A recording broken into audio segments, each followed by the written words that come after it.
Hi, my name is Lenora Fisher. I am a worshiper here at Church Cathedral. I've been attending for a little over a year. It's very exciting to find a church that I enjoy and feel a part of. My passages are going to be 1 King 19, 4 through 14. So I'll start there. But he himself went a day's journey into the wilderness and came and sat down under a solitary broom tree. He asked that he might die. "It is enough now, O Lord, take away my life, for I am no better than my ancestors." Then he lay down under the broom tree and fell asleep. Suddenly an angel touched him and said to him, "Get up and eat." He looked, and there at his head was a cake baked on hot stones and a jar of water. He ate and drank and lay down again.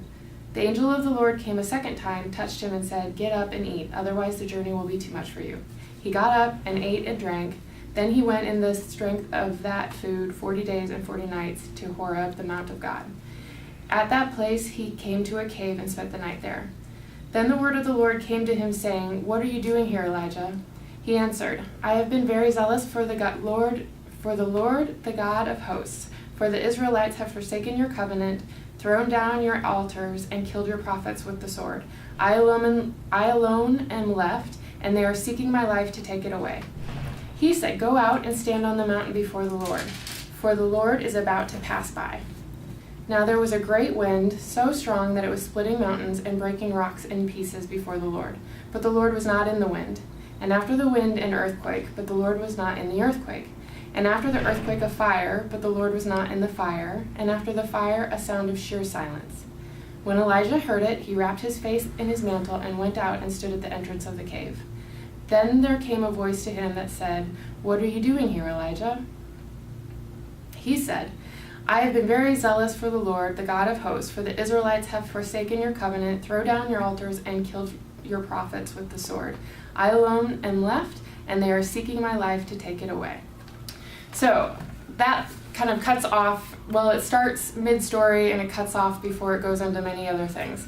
What I like about it, the context before the story started, Elijah was that people were trying to kill him, and he had been very zealous, a prophet, done all this stuff, but it was causing problems, and so he's running for his life.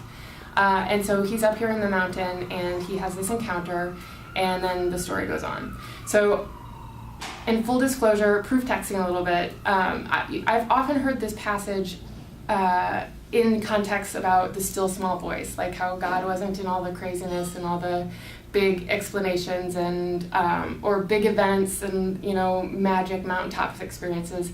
He was often in this still small voice, and so I relate to that in the sense that how many times in life are you out there doing what you think is the best, you're doing what you can, you're trying to be your best, and you're just working hard, and it's just things aren't working out the way you think they should, and you're looking for answers, and just reminds you that, I don't know, maybe look for this still small voice.